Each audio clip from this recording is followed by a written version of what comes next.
തികച്ചും ശാസ്ത്രീയമായി നിർമ്മിക്കപ്പെട്ട ക്ഷേത്രത്തിൽ കുളിച്ച് വൃത്തിയായി ദീപങ്ങളുടെ പ്രഭാവലയത്തിനുള്ളിൽ പ്രദക്ഷിണം വെച്ച് വിഗ്രഹ ചൈതന്യത്തിൽ ഏകാഗ്രതയർപ്പിച്ച് പ്രാർത്ഥിക്കുമ്പോൾ കിട്ടുന്ന ആനന്ദ നിർവൃതി മറ്റു മതങ്ങളുടെ ആരാധനാലയത്തിൽ പ്രാർത്ഥിച്ചാൽ കിട്ടുമോ? തീർച്ചയായിട്ടും കിട്ടും.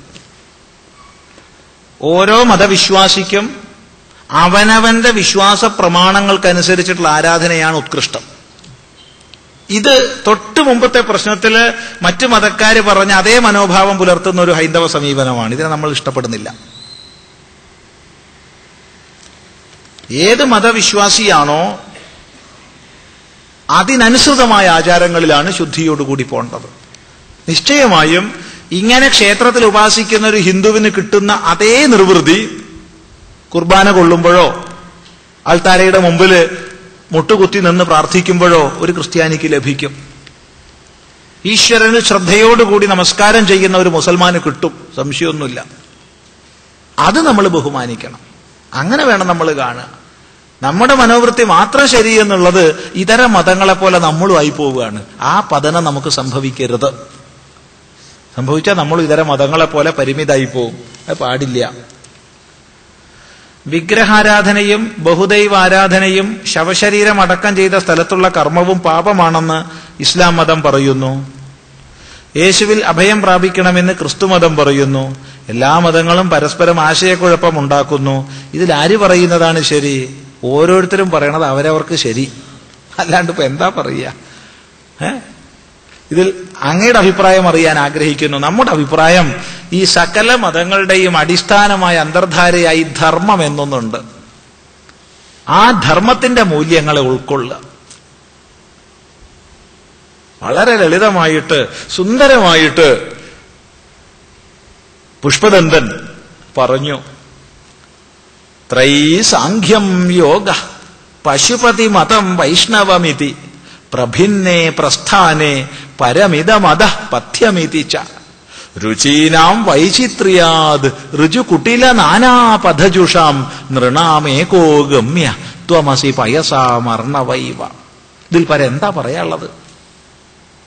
അക്കാലത്ത് നിലവിലുണ്ടായിരുന്ന മതഭേദങ്ങളെ ഒക്കെ എണ്ണി പറയുകയാണ്. ത്രൈ, വേദത്തിന്റെ കർമ്മകാണ്ഡപരമായ മതം, യാഗങ്ങളെ അനുഷ്ഠിക്കുക എന്നുള്ളത് തന്നെ ഉത്കൃഷ്ടമെന്ന് വിധിക്കുന്ന ത്രയീ.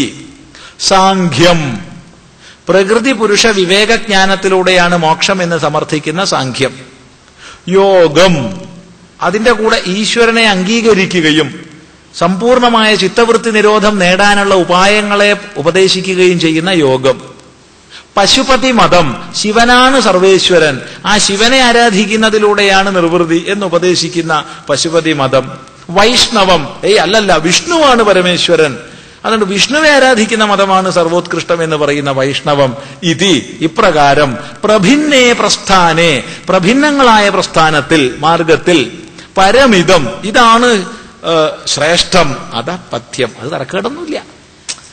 നിന്റെ മതം തരക്കേടില്ല, പക്ഷെ ഉത്കൃഷ്ടം എന്റേതാകുന്നു. ഇതി, ഇപ്രകാരം രുചീനാം വൈചിത്ര്യാത്, അഭിരുചിയുടെ വൈചിത്രത കൊണ്ട്, ഋജു കുട്ടില നാനാപഥജുഷാം നൃണാം, വളഞ്ഞും പുളഞ്ഞും പോകുന്ന മാർഗങ്ങളിലുള്ള മനുഷ്യന്മാർക്ക്, ഏകോഗമ്യ, ചെന്ന് പ്രാപിക്കേണ്ടവൻ ഏകനാണ്. പയസാം അർണവൈവ, നദികൾക്ക് സമുദ്രം പോലെ. ഈ ഒരു സന്ദേശം നമ്മൾ മറക്കാതിരിക്കുക. അതുകൊണ്ട് മുട്ടുകുത്തി പ്രാർത്ഥിക്കണ്ടോ മുട്ടുകുത്തി പ്രാർത്ഥിച്ചോട്ടെ, നമസ്കരിച്ചു ചെയ്യേണ്ടോ വീണ് നമസ്കരിച്ചോട്ടെ, മെഴുതിരി കത്തിക്കണ്ടോൻ അത് കത്തിച്ചോട്ടെ, വിളക്ക് കത്തിക്കണ്ടോൻ അത് കത്തിച്ചോട്ടെ. പരസ്പരം പ്രതിപക്ഷ ബഹുമാനമെങ്കിലും നിലനിർത്തുക. മറ്റൊരു മതത്തിന്റെ ഉപാസ്യഭാവങ്ങളെ നിന്ദിക്കാതിരിക്കുക. നിന്ദിച്ചാ 10 അങ്ങോട്ടും നിന്ദിക്കാൻ ഇപ്പുറത്ത് അറിയുന്നുള്ളത് മനസ്സിലാക്കുക.